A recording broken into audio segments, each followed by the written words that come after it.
सबसे ज्यादा अगर मैं मध्य प्रदेश सब में जहाँ तक घूमा हूँ वहां तक अगर सबसे ज्यादा अगर आवारा मवेशी अगर दिखती है तो माननीय मुख्यमंत्री शिवराज सिंह चौहान के क्षेत्र में। हमको आपके रेणुकरण की कोई जरूरत नहीं। माननीय मुख्यमंत्री जी, कुछ नहीं चाहिए हमारे किसान समाज को, हमें चाहिए हमारी मेहनत का पूरा भाव।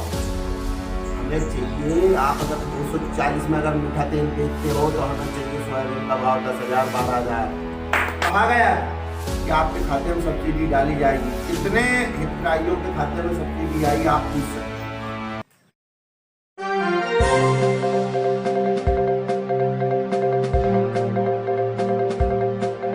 आप देख रहे हैं एमपी नई सोच यूट्यूब चैनल के माध्यम से। आज हमारे बीच में प्रदेश अध्यक्ष गोंडवाना गणतंत्र पार्टी से किसान मोर्चा से भाई उमेश सिंह जी जाट मौजूद है। और वर्तमान में जो सरकार योजना चला रही है, खासकर लाडली बहना योजना, इसी को लेकर आज हम चर्चा करेंगे।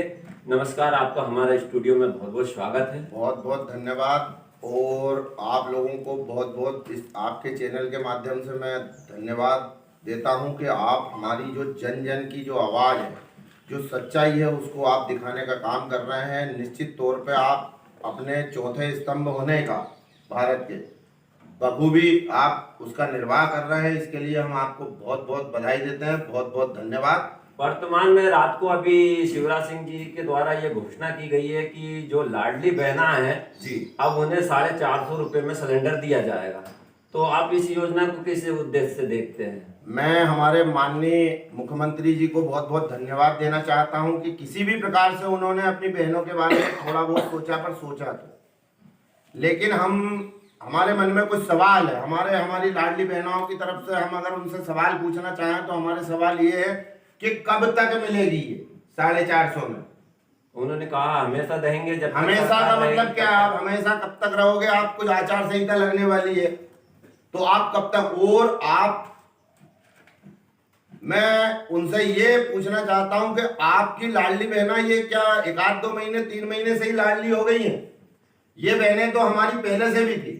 ये बहनें जब हमारी दर दर की ठोकरें खा रही थी, ये कोरोना काल में जब पैदल चल रही थी हजारों किलोमीटर, जब इनके पास पीने को पानी नहीं था, पैर में चप्पल नहीं थी, मैंने देखा है मेरी आंखों से। हमारे यहाँ से बहुत जन सैलाब गया। और हमारे यहाँ एक सिवनी मालवा की संस्था है, आदरणीय हमारे बड़े भाई राजेंद्र कुमार जी जैन, उन्होंने बहुत सेवा की। और उनके संगठन से यहाँ तक कि हमारे पांडे जी जो किन्नर समाज से हैं, हम उनको बहुत बहुत प्रणाम करते हैं। उन्होंने हर जन जन ने यहाँ पर जो हमारे लोग जा रहे थे आ रहे थे, उनकी बहुत सेवा की। यहाँ से बसों द्वारा उनको घर पहुँचाया गया। हम सभी उन लोगों को, उन पीड़ित लोगों की तरफ से हम बहुत बहुत धन्यवाद करते हैं जिन्होंने उन लोगों की उस कोरोना काल में मदद की। हम इन मुख्यमंत्री जी से, माननीय से हम पूछना चाहते हैं कि आप तब कहाँ गए थे? तब क्या वो बहनें आपकी लाडली नहीं थी? और ये चुनाव आ गया तो क्या आपकी बहनें अब लाडली हो गई?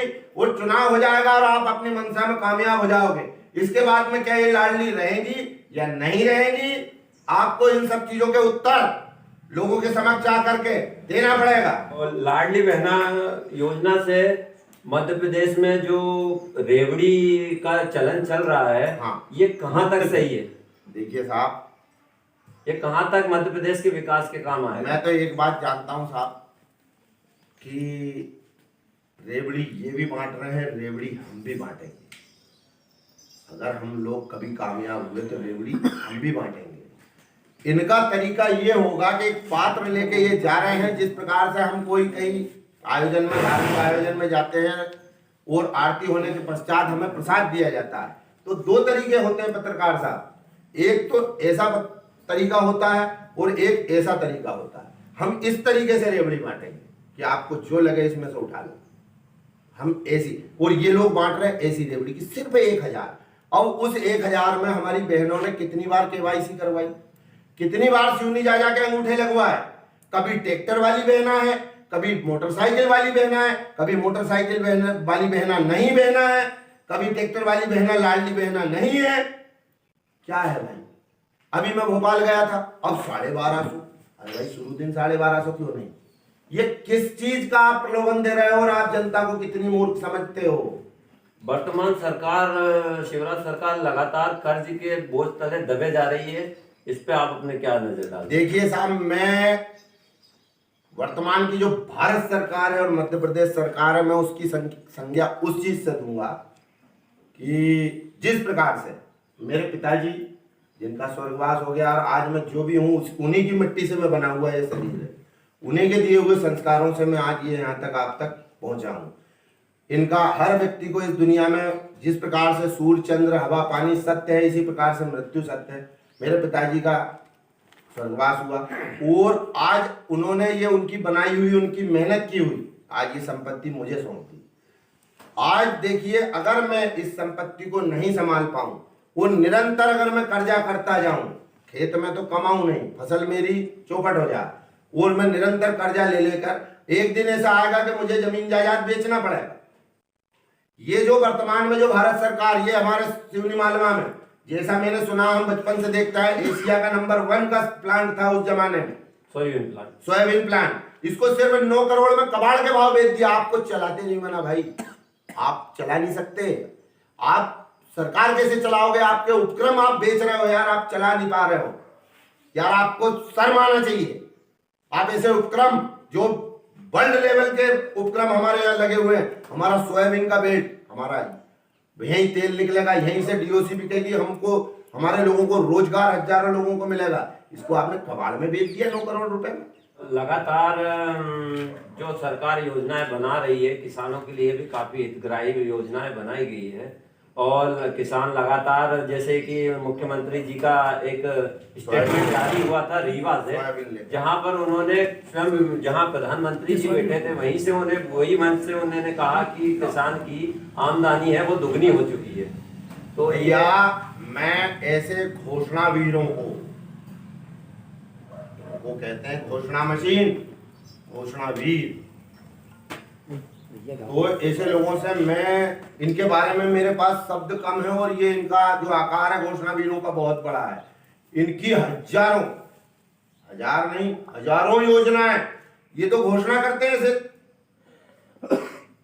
वर्तमान में काम भी तो कर रही है लाडली बहना योजना।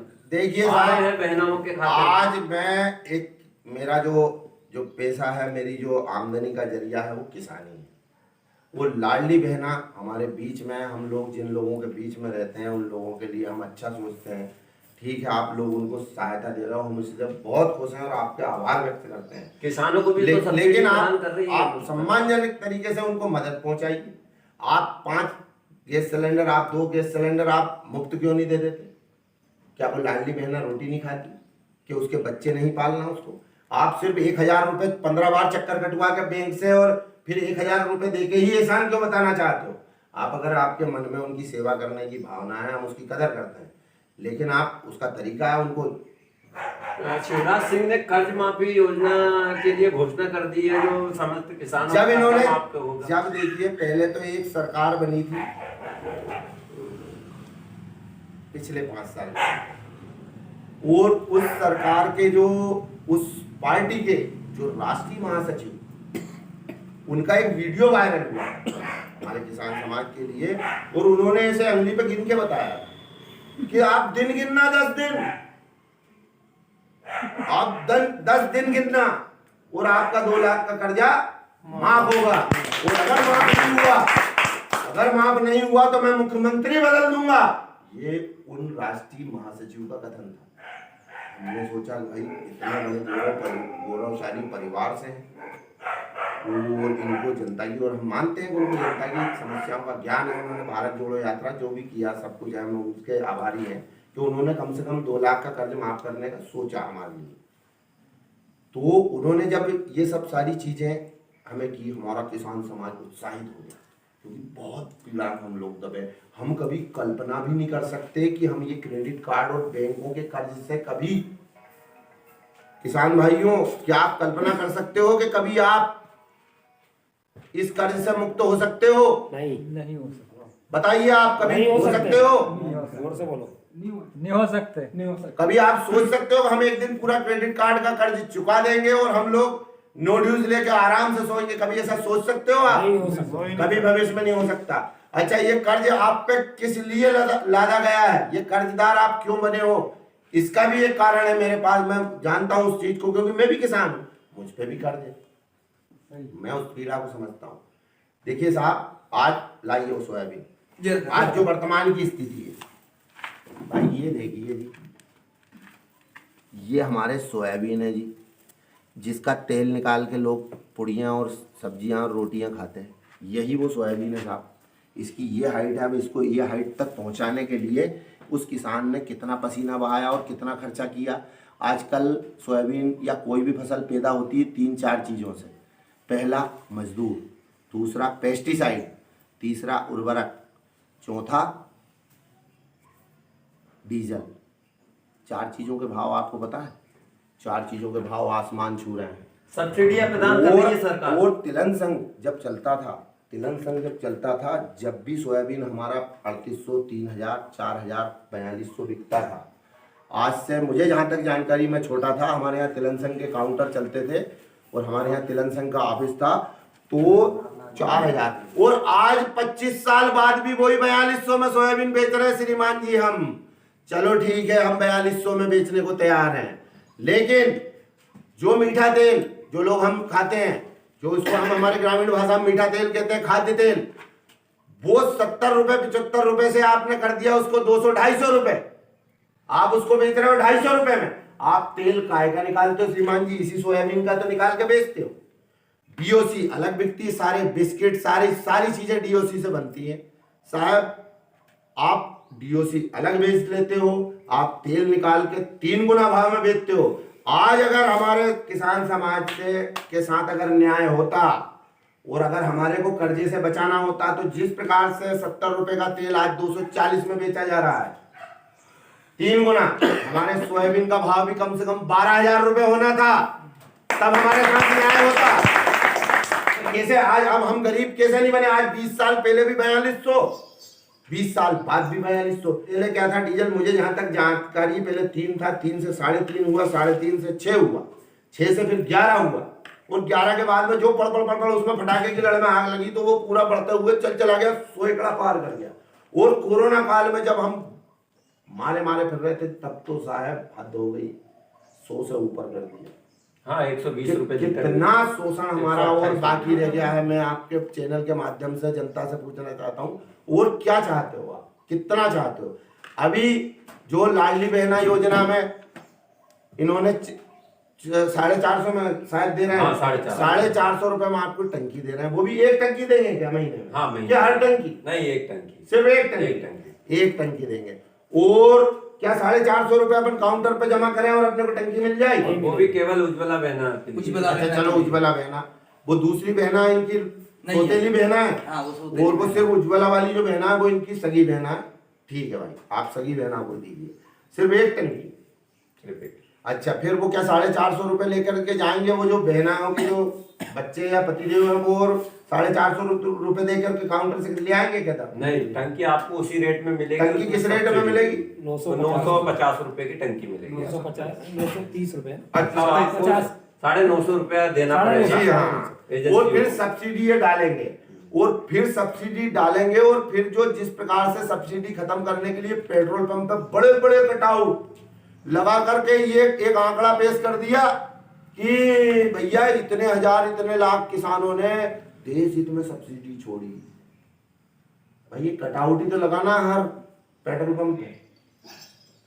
अब ये 450 रुपए में जो बहनाओं को जो टंकी मिल रही है, ठीक है, कुछ तो हुआ।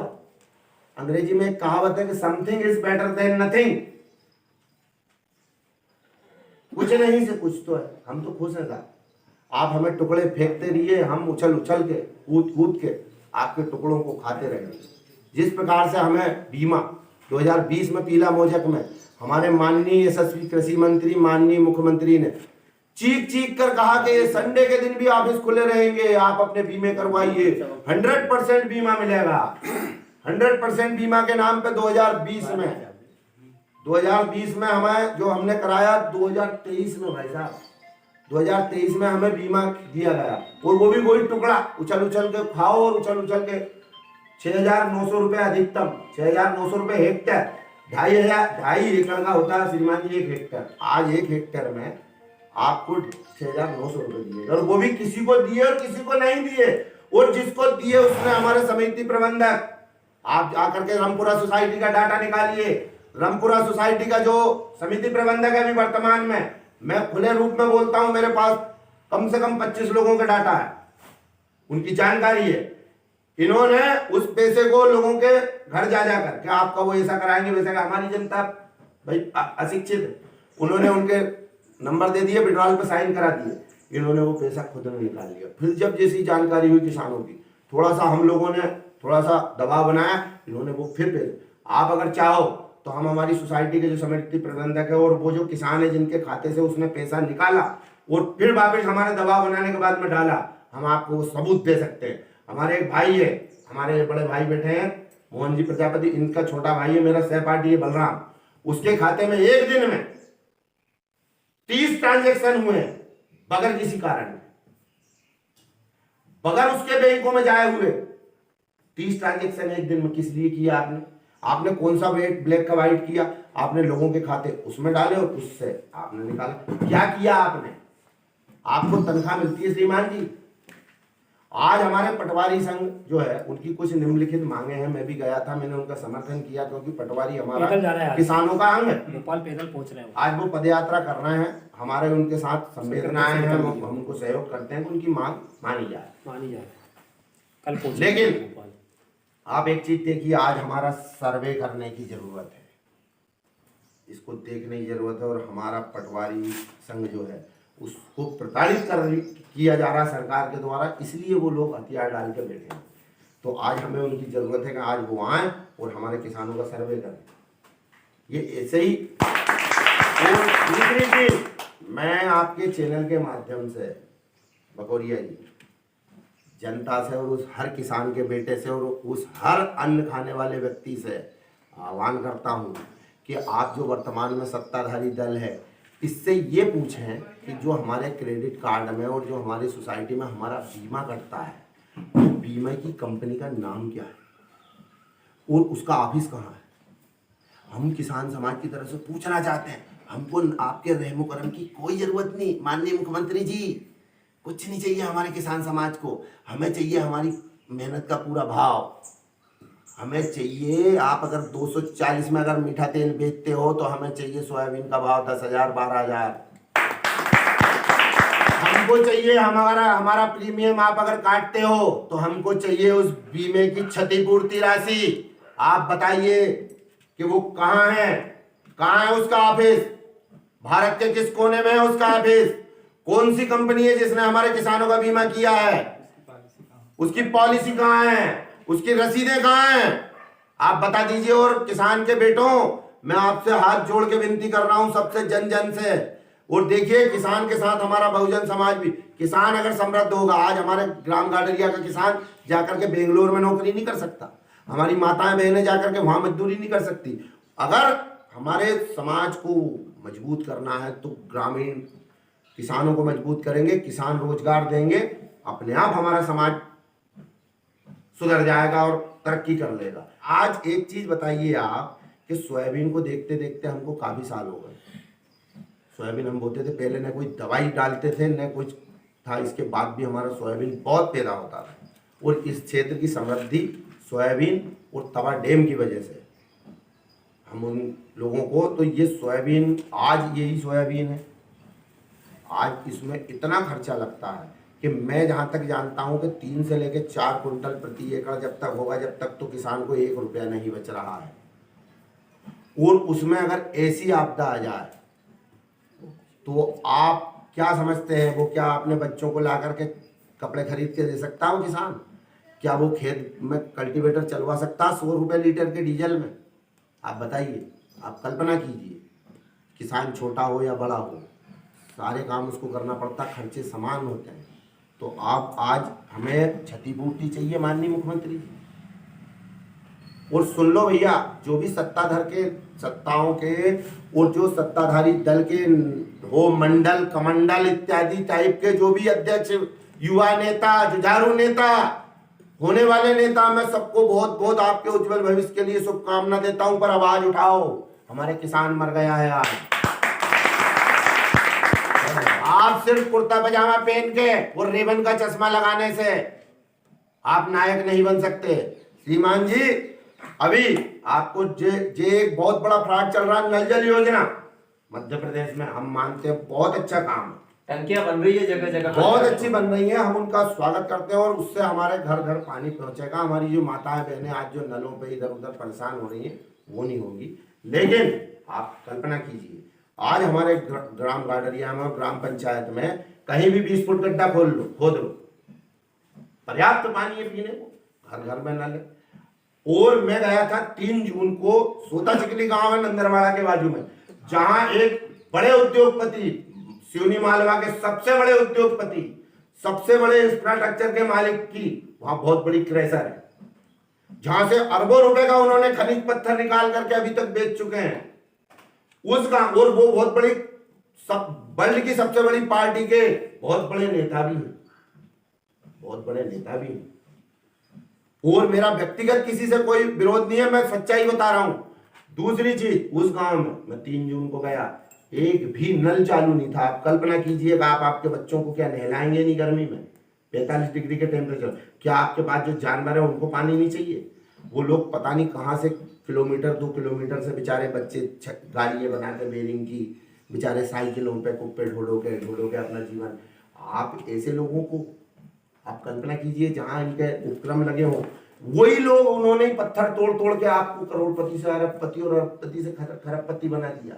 क्या आपका दायित्व नहीं बनता कि उन लोगों को आप पानी की व्यवस्था करा सको? हमारे गांव में ग्राम गाडरिया में जहाँ 20 फुट पे पानी प्रचुर मात्रा में, वहां लाके टंकी बनाई जा रही है, वहां टंकी बनाई जा रही है, क्योंकि वो थोड़ा बहुत कीचड़ कम था वो मचाना है, क्योंकि यहाँ उनको कहीं ना कहीं कमीशन मिलेगा।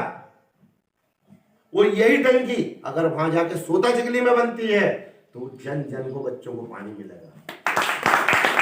लेकिन जनता की समस्याओं को समझे, अब वो समय नहीं रहा। ये मैं जिस प्रकार से घूम रहा हूँ जनता के बीच में और जो मुझे अपार प्यार और समर्थन मिल रहा है, मैं उसका ऋणी हूँ। और मैं मेरी जनता को एक चीज का बहुत विश्वास दिलाना चाहता हूँ, भाइयों, कल मैं रहूं ना रहूं आपके बीच, बाकी मेरी खून का कतरा कतरा आपका ऋणी है, आपके प्यार का, आपके आशीर्वाद का। आज भी मेरा कतरा कतरा आपका ऋणी है और कल अगर मैं कहीं भी अगर आपके आशीर्वाद से अगर कामयाब हो गया तो भी मेरा कतरा कतरा आप ले लेना, मैं आपके साथ खड़ा रहूंगा। और मैं नहीं मानता ये जो पार्टी के जो लोग विधायक बनाते हो और आप लोग जो वोट देते हो समाज के नाम पे, भाई हमारी समाज को है, हमारा धर्म को है, हमारी जात को है। अरे यार क्यों वोट बिगाड़ रहे हो? क्यों वोट बिगाड़ रहे हो आप? अरे अपना खुद का नुकसान मत करो, अपने आने वाले भविष्य का नुकसान मत करो यार। भाई समाज है तो एक पंगत दे दो आप। वोट क्या होती है? आपका मत, आपका साथ, आप उसको उचित जगह पे दो। और मैं नहीं मानता कि सरकार बनती है साहब कि ज्यादा विधायक आएंगे और वो लोग कामयाबी करेंगे और जिन पार्टियों के कम विधायक आएंगे वो कुछ नहीं करेंगे। हम कह रहे हैं कि जो जिनके ज्यादा विधायक हैं, क्या उन्होंने आपके हक अधिकार के लिए कभी प्रश्न उठाया 5 साल में? रूलिंग पार्टी के जो विधायकों को आपने जिताया, क्या उन्होंने आपकी समस्याओं का एक भी प्रश्न उठाया? और आज वो कहां गए वो विधायक जी? ये सोयाबीन उनका भी तो होगा खेत में।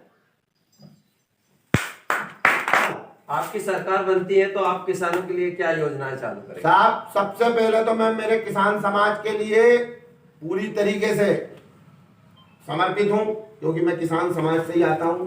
और मुझे मेरी पार्टी के सुप्रीमो जो हमारे आदरणीय तुलेश्वर जी मरकाम है, मैं उनका बहुत बहुत आभारी हूं। मेरे जो राष्ट्रीय महासचिव आदरणीय श्याम सिंह जी मरकाम, मेरे जो राजनीतिक गुरु हैं जिनसे मैंने अंगली पकड़ के चलना सीखा और जिनसे आशीर्वाद प्राप्त करके मुझे आज यहाँ बैठने का और आप लोगों के समक्ष ये वो, नहीं तो मैं तो एक साधारण व्यक्ति था। वो है हमारे बलबीर सिंह तोमर। मैं उन सभी महापुरुषों को कोटि कोटि नमन करता हूँ। अगर किसान आपकी सरकार आती है तो आप किसानों के लिए कितनी हितग्राही योजनाएं? भैया एक क्लिक में जिस प्रकार से हमारे माननीय मुख्यमंत्री जी कि भाइयों बैठ जाओ टीवी के सामने, वो टीवी के सामने बैठ जाइए और मैं एक क्लिक दबाऊंगा और आपके खाते में मुआवजा या बीमा आ जाएगा। मैं उस बटन को ढूंढूंगा। मैं अगर अकेला भी अगर जीत के गया वहां विधानसभा में, मैं उस बटन को ढूंढूंगा कि वो बटन कहां है, मैं उस बटन को दबाऊंगा। एक बटन में हमारे किसानों का संपूर्ण कर्जा माफ। कोई कोई किसी प्रकार की शर्त नहीं, कोई लाल कागज नहीं। अभी माननीय जो हमारे कांग्रेस सरकार बनी थी 10 दिन के बारे में, इसके बाद में लाल कागज लाओ, पीला कागज लाओ, सफेद कागज लाओ। मैं सिर्फ एक ही तरह का कागज, मैं कागज का नाम ही नहीं लूंगा, मैं तो वो बटन ढूंढूंगा कि किसानों का कर्जा माफ कैसे हो। एक बटन दबाओ, सारे किसानों का कर्जा माफ। हम लोग किसानों के कर्जा माफ कर देंगे बैंकों में डाल के, और वो जो किस्तें होंगी, हम जो वर्ल्ड बैंक से लोन लेंगे, हम अभी इससे सक्षम नहीं, क्योंकि इन्होंने खोखला कर दिया मध्य प्रदेश।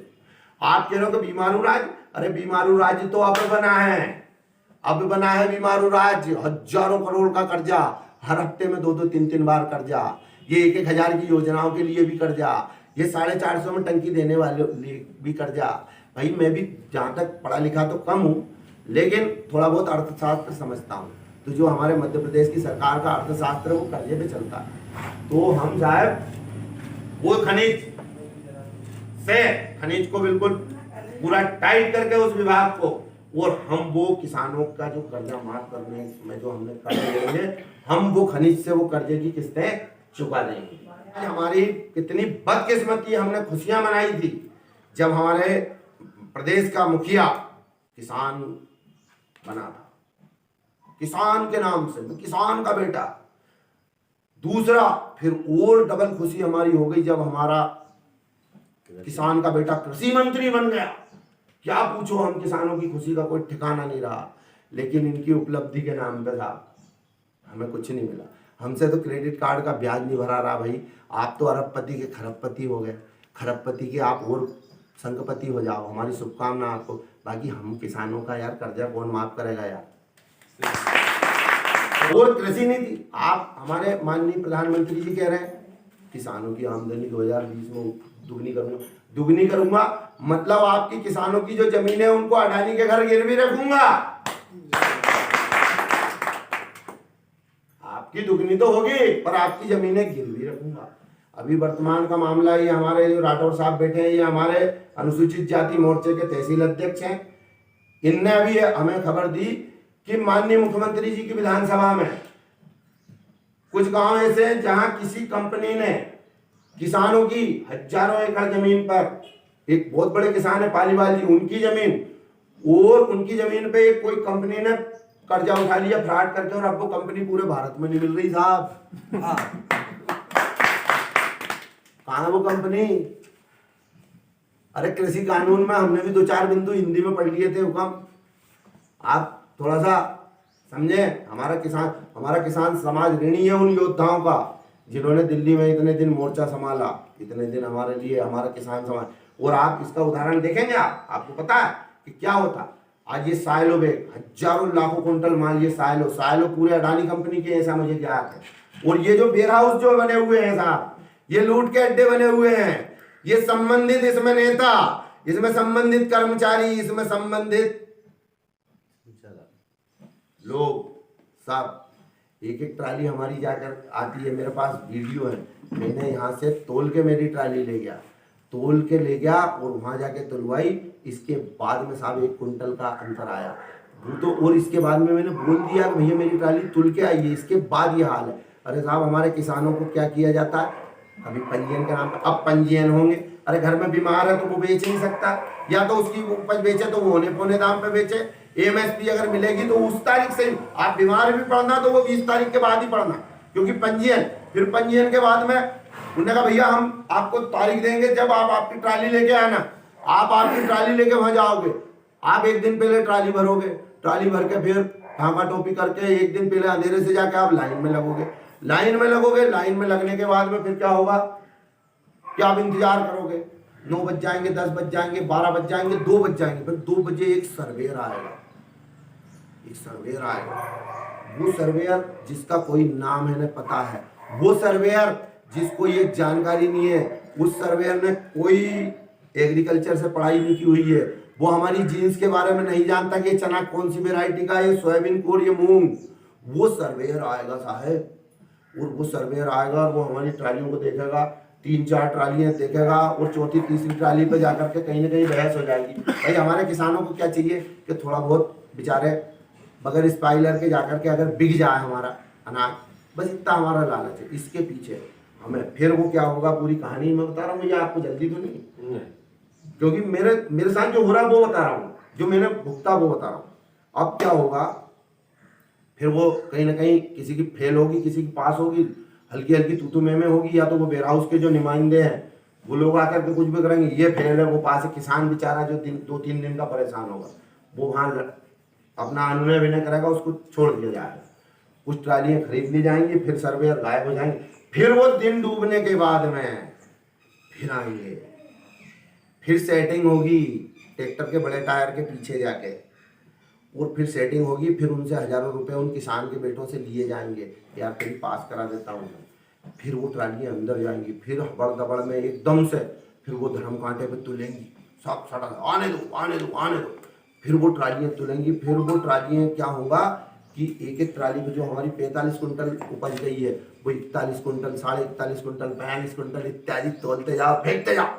अब एक साहब आप बताइए कि 3-3 कुंटल एक एक ट्राली पे आप लोग, अगर एक वेयर हाउस के सामने अगर 80 ट्राली लाइन में लगी, आप किसान, मैं एक किसान समाज को एक जानकारी के तौर पे बता रहा हूँ, किसी पे थोप नहीं रहा हूँ या किसी का विरोध नहीं कर रहा हूँ, या मैं जो जानकारी मुझे जो ज्ञात सूत्रों से मिली मैं उसको बता रहा हूँ, मैं किसी का नाम नहीं ले रहा हूँ, न मेरी किसी वेयर हाउस मालिक से, न किसी सामाजिक संगठन से, न किसी सरकार से, न किसी पार्टी से कोई मेरा कोई मतभेद है, मैं सबके लिए शुभकामना चाहता हूँ। लेकिन फिर वो क्या होगा, फिर वो हमारी ट्रालियाँ तुल जाएंगी।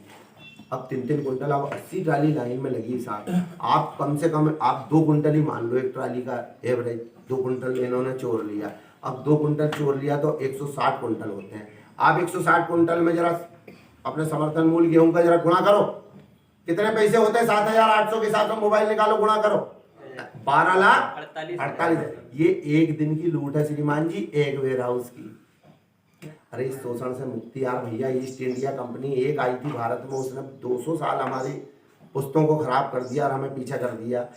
अब ये 2 कंपनियां हैं, एक कांग्रेस एक भाजपा, कभी ये कंपनी कभी वो कंपनी, इनसे मुक्ति पाओ, वो जनता से निकालो, जनता से नायक निकालो, आप आपके बीच से नायक निकालो, उनको आप नायक बनाओ। अब राजा रानी के पेट से पैदा नहीं होता, अब राजा पैदा होता है ईवीएम के पेट से। राजा पैदा करो मेरे दोस्तों, अपने बीच से राजा बनाओ। ये नहीं बन सकते, मैं नहीं मानता कि आज हमारे मुख्यमंत्री शिवराज सिंह चौहान अपने लड़के को, हाँ अर्थव्यवस्था से वो राजा बना सकते हैं, बाकी जनता का नायक हमारी जनता बनाएगी, तभी बनेगा वो। उनका लड़का अगर योग्यता होगी और जनता के बीच आएगा, जनता का अपार समर्थन मिलेगा, वोट मिलेगी, तो राजा बन सकता है। तो श्रीमान जी, जनता के बीच में से नायक पैदा करो, निकालो, पूछने वाले निकालो, पूछो ना यार, जब इनको करने में दिक्कत नहीं है तो हमें पूछने में क्या दिक्कत है। वर्तमान सरकारें हैं जी, भारतीय जनता पार्टी और जो कार्यकाल गुजर चुका है कांग्रेस पार्टी का, जी, दोनों पार्टियों में से आपको बेहतर कौन सी पार्टी रहेगी? देखिए साहब, मैं जहां तक मेरा व्यक्तिगत दृष्टिकोण, एक जो जहरीला जानवर अगर उसको मान लो कि जो मानव जाति के लिए हानिकारक है, उसको हम सांपनाद भी कह सकते हैं और उसको हम नागनाद भी कह सकते हैं। ये एक ही सिक्के के 2 पहलू हैं। और हम जब लाठियां खाते हैं, जब यूरिया की लाइन में लगते हैं, तब ये जो हमारे आज जो कह रहे हैं कि भैया वो हमारे साथ क्यों नहीं खड़े होते, हमारे किसान समाज के साथ। आज आपको हमारे किसान और हमारे बहुजन की चाहिए, वोट चाहिए। आप उस दिन कहाँ जाते हो जब हम लाठियां खाते हैं, हमारे खेत सूख जाते हैं और यूरिया नहीं मिलता हमको। वो हमारी समस्या है, आप विपक्ष हो तो आप हमारे साथ खड़े हो ना, हमारी आवाज उठाओ।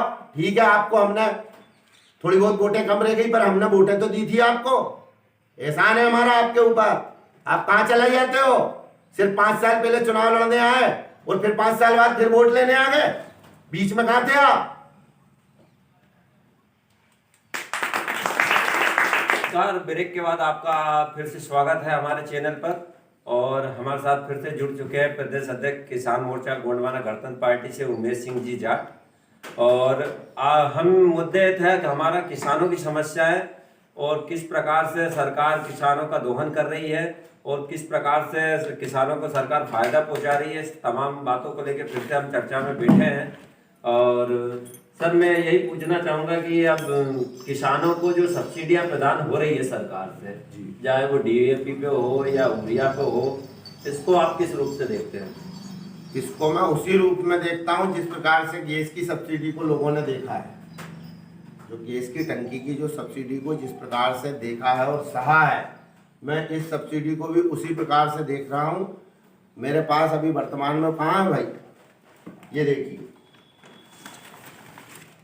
हम एक चीज हमारे किसान से पूछना चाहते हैं कि क्या उर्वरक के बगैर आपकी खेती संभव है? नहीं। अब आपको उर्वरक की जिस मात्रा में आपने अपने खेत को ले आए, हम सब लोगों से अपील करते हैं कि सने सने इसको कम करने की कोशिश करें। जैविक खेती का मैंने खुद ने 8 साल तक करता आया हूँ, कर रहा हूँ, लेकिन जैविक खेती एक बोरा बोएंगे तो 3 बोरे से ऊपर नहीं होगी। तो 3 बोरे अगर होगी तो अपने बच्चों को क्या जवाब देगा वो किसान, और अपने बच्चों की फीस कैसे भरेगा, और अपने बच्चों को कपड़े या और अन्य ज़रूरतें, खेतों में पेट्रोल डीजल अपनी गाड़ियों में कैसे डालेगा। तो हमें अगर उत्पादन लेना है, हमें ये बड़े बड़े वेयर हाउस अगर भरना है देश के भंडार, तो हमें उर्वरक बगैर हम अपने खेती की कल्पना नहीं कर सकते। आगे चल के पर्यावरण का हम ध्यान रखेंगे, धीरे धीरे सने सने हम इसको जैविक खेती में लाएंगे। तो अभी जो हमारी सब्सिडी की जो बात आपने कही कि भाई आप कैसे देखते हो, तो जिस प्रकार से हमें गैस की टंकी दी गई और 450 की टंकी डायरेक्ट 1100 और 1200 में कर दी गई, और आपसे कहा गया था कि आपके खाते में सब्सिडी डाली जाएगी। कितने हितग्राहियों के खाते में सब्सिडी आई आप पूछ सकते हैं? कितने लोगों के सब्सिडी भाई पैसे आए? हमें कार्ड भी दिया, उसका सब कुछ दिया, पर हमारे खाते में तो नहीं आई सब्सिडी। हम खाते मिली जी नहीं। हाँ, तो जब आपको नहीं मिली तो उसके लिए तो ये उर्वरक की भौरी किसान भाइयों मेरे हाथ में है, इसको देखें, इसको समझें, अच्छे से पकड़ो भाई, चौड़ा पकड़ो। ये सब्सिडी, ये भारतीय, पहले नाना प्रकार की कंपनी होती थी, उत्तम, DAP जो भी होती थी, बलवान, बिरला, बहुत सारी कंपनी थी। आजकल इन्होंने एक ही बना दिया, भारतीय जन उर्वरक परियोजना के अंतर्गत भारत DAP। ठीक है, हमारा भारत का नाम है, इसमें हम उसको गर्व से कहते हैं, हमें उससे कोई एतराज नहीं है। लेकिन ये जो हमें ये आंकड़े दे दिए गए हैं, ये देखिए, ये देखिए, वास्तविक लागत 3771 रुपये 65 पैसे प्रति बोरी। और मेरा जहाँ तक ख्याल है ये बोरी 50 किलो की है या 45 की? 45 किलो की। चलिए, भारत सरकार द्वारा सब्सिडी 2421 रुपये 65 पैसे प्रति बोरी। अधिकतम खुदरा मूल्य सभी करों सहित 1350 रुपये प्रति बोरी, मतलब 1350 रुपये में अभी हमें ये मिल रही है वर्तमान में। तो जिस प्रकार से गैस की सब्सिडी हमें दी जा रही है कि भाई 450 में आपको हम देंगे क्या, गैस की टंकी, लेकिन आपके खाते में हम पैसा डालेंगे, और खाते में पैसा पहले भी गैस की टंकी के नाम पे हमें चला गया भारत के नागरिकों को, गरीब लोगों को, और आपने कहा था कि हम सब्सिडी डालेंगे आपके खाते में, और आपने नहीं डाली। आपने पेट्रोल पंपों पे बड़े बड़े कटआउट लगा के बता दिया कि भैया देश हित में इतने किसानों ने सब्सिडी छोड़ी। तो इसी प्रकार से भाइयों, किसान भाइयों, आपके भी लिए आपसे कहा जाएगा कि 3771 रुपये 65 पैसे प्रति बोरी में आप खरीद लो, और आपके खाते में हम सब्सिडी डाल देंगे। फिर आपके खाते में सब्सिडी की जगह आपको उन्हीं पेट्रोल पंपों पे वो कटआउट फिर नजर आएंगे, और कहा जाएगा, कुछ आंकड़े दे दिए जाएंगे, भाई हम तो लोग हैं, हमें क्या पता भारत के क्या आंकड़े हैं। उनने कहा इतने लाख, इतने करोड़, इतने किसानों ने अपनी सब्सिडी जानबूझ के छोड़ी। अरे भाई, इतना महंगा हो जाएगा DAP और यूरिया कि जितनी हमारे पास कुल आमदनी आती है उतने में हमें सिर्फ खाद खरीदना पड़ेगा, क्योंकि हमने हमारी ज़मीनों का जो खाद का रेशो वो बढ़ा चुके हैं। अब बढ़ा चुके हैं तो इसको कम करने में हमें टाइम लगेगा, वापस सने सने जैसे बढ़ाया वैसे ही सने सने कम करने में टाइम लगेगा। तो हमें वो टाइम भी नहीं दिया जाएगा, और हमसे ये सब्सिडी जो है इसके नाम पे हमें क्या होगा अब आप खुद समझदार। दूसरी चीज, ये यूरिया की बोरी है मेरे हाथ में साहब। आप एक चीज बताइए कि आप हमारे यहाँ मुख्यतः फसल है गेहूं, मक्का और धान। आप बगैर इस यूरिया के कल्पना कर सकते हैं साहब? इन्होंने एक नैनो यूरिया भी चलाया था। नैनो यूरिया को मैंने डाला, 500 ml की बोतल आती थी, उसको मैंने आधे एकड़ में डाला। आधे एकड़ में उसकी 60 टंकी बनाई, 7 7 49 490 ग्राम, और उसको विधिवत डलवाया। भाई साहब गेहूं की नोक सूख गई पर गेहूं हरा नहीं हुआ।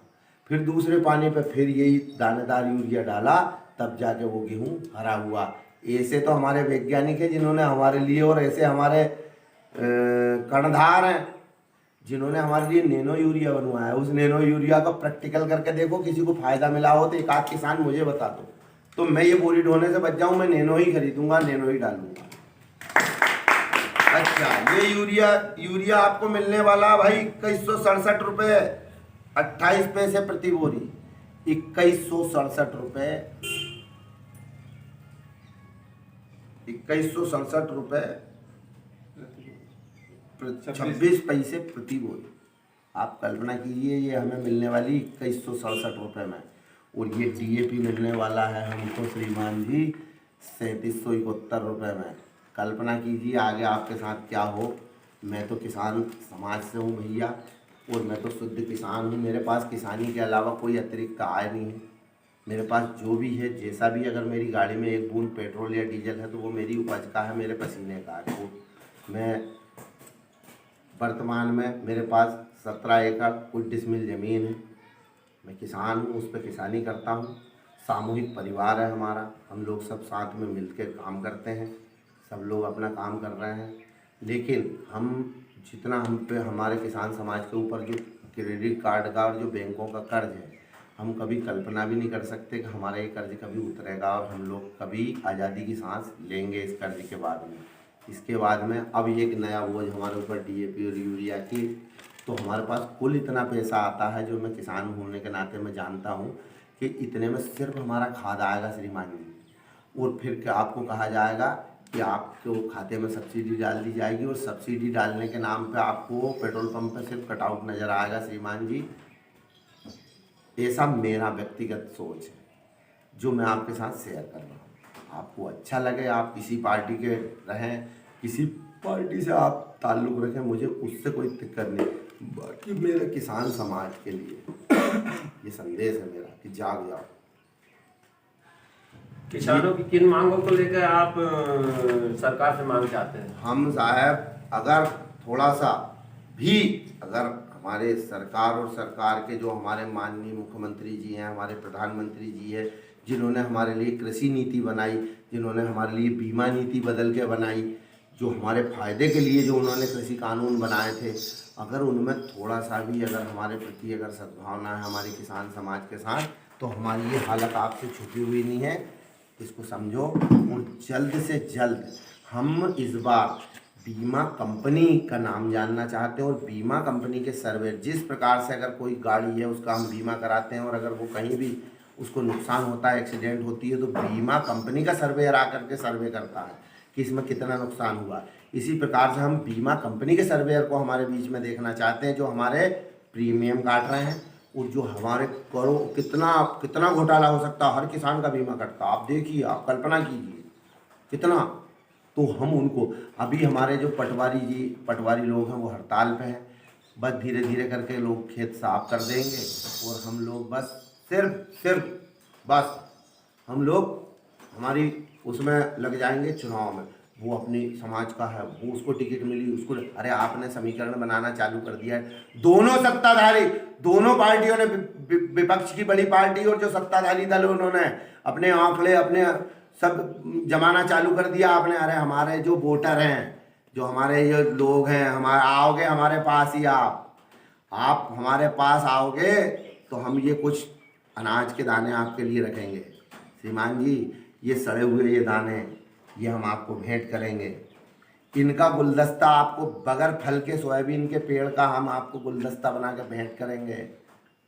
आप आइए, आपका स्वागत है किसानों के बीच में। आप आइए गरीबों के बीच में, हम आपका वहाँ स्वागत करेंगे जिसको आपने प्रधानमंत्री आवास के नाम पर जिसकी टपरिया आज भी चू रही है, जो पन्नी में रह रहा, हम उस टपरिया में बिठा के आपका स्वागत करेंगे श्रीमान जी। आप जो कह रहे हो ना, हम आपको हमें ना वहाँ ले जाएंगे जहाँ आपको ये जो ठीक है आज जो जो जो जो योजना चली थी कि भैया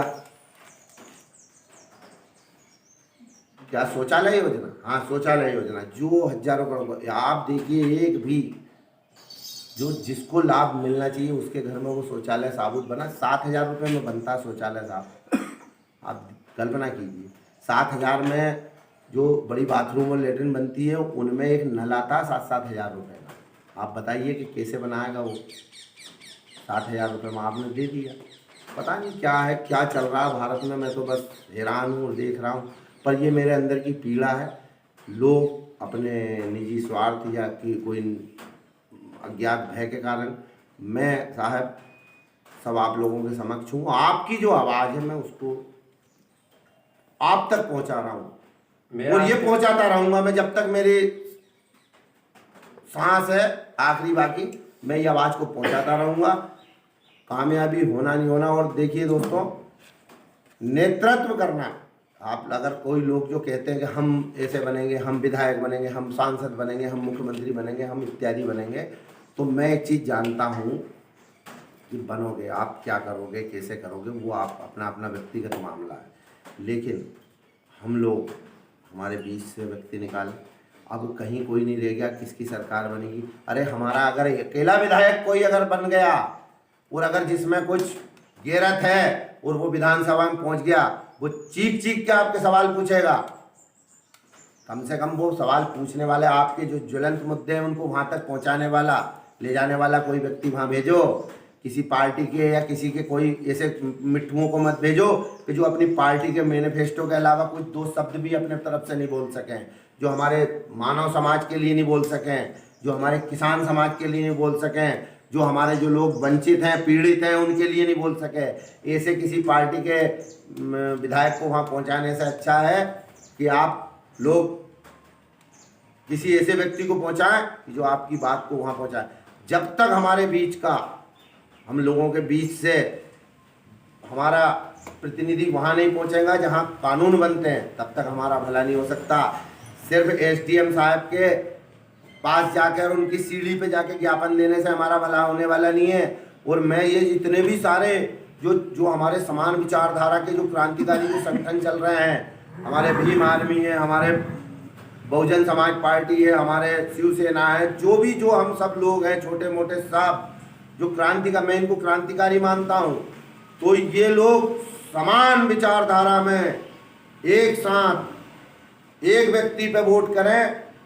हमको जाति, क्योंकि देखिए साहब, मैं जहाँ तक जानकारी है, विभीषण अयोध्या से नहीं गया था, विभीषण वहीं लंका में ही मिल गया था। जयचंद को लेकर के विदेशी लोग नहीं आए थे, जयचंद भारत में ही था। तो हमारे बीच में ही लोग बैठे हैं। समाज के नाम पे हमारी वोटों का ध्रुवीकरण करके हमें कमज़ोर कर दिया जाएगा। अगर कोई 5,000 वोट अगर कोई हमारी समाज के नाम पे अगर वो पा गया, वो 5,000 वोट अगर हमारा कोई क्रांतिकारी साथी को हम देंगे, तो वो जाकर के वो 5,000 वोट जाकर के वहाँ विधानसभा में वो दहाड़ेगा। हमें वो उस आदमी को देना है वोट। हमें जाति समाज के नाम पे एक वोट भी बेकार नहीं करना है। हम ये चाहते हैं, सब लोगों से ये हमारी अपील है साहब। आपका बहुत बहुत धन्यवाद। आप बहुत धन्यवाद। जय सेवा, जय जोहार, जय भीम, जय संविधान।